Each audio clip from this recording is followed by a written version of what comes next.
সারা রাত জার্নি করে চলে এসেছি কক্সবাজার। বেশ আরামে আরামে চলে এসেছি।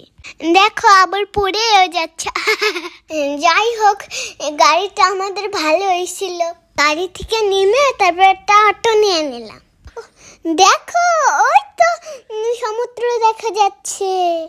এটা দেখার জন্য এত দূর আসা অনেক। এখন আমরা হোটেলের দিকে যাচ্ছি। পৌঁছাতে পৌঁছাতে দুপুর হয়ে গেছে।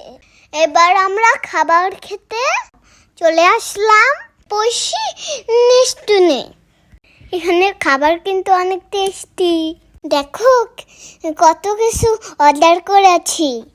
কত আইটেমের ভর্তা, ডাল, বন মুরগি, লইট্টা ফ্রাই খুব পছন্দ করি। আর ছিল কোরাল মাছ। কোরাল মাছটা আমার জন্য ছিল। এখন টাটা, বাই বাই।